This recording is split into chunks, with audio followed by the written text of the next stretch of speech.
आप सुन रहे हैं श्याम पांडे की आवाज में।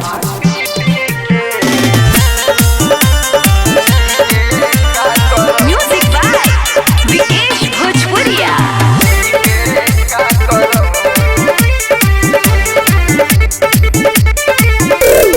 केहू न बायब जिए के सहारा, जब से तू भइलू बेगाना ए जान। दूरी हो गइलू बता के मजबूरी, लूटल हमारे सियाना ए जान। हई फाटल करे जवा के बोला हमसी के का करो, मर जाई सही पी पी के जी के का करो, मर जाई सही पी पी के जी के का करो,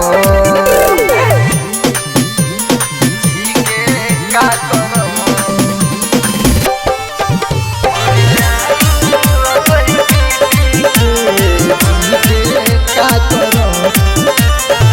साथ में नहीं जदी बाड़ू करे जा, जिंदगी बा कौन काम के, मरे के सोच ले ले बानी उपैया, जाने हवाले अब जान के। साथ में नहीं जदी बाड़ू करे जा, जिंदगी बा कौन काम के, मरे के सोच ले ले बानी उपैया, जाने हवाले अब जान के। तू ही रहे जान, अब हम घुट के का करो, मर जाई सही पी पी के जी के का करो, मर जाई सही पी पी के जी के का करो, जी के का करो।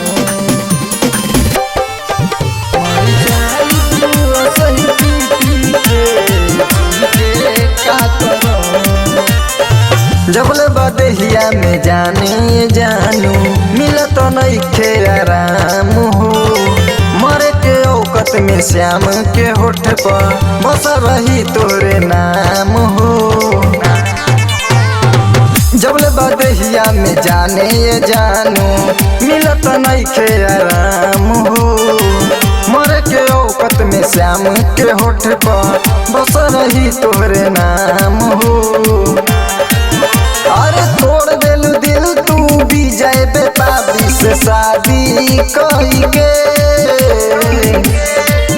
मर जाई सही पी पी के जी के का करो, मर जाई सही पी पी के जी के का करो। Recording by KCP music Dhaka.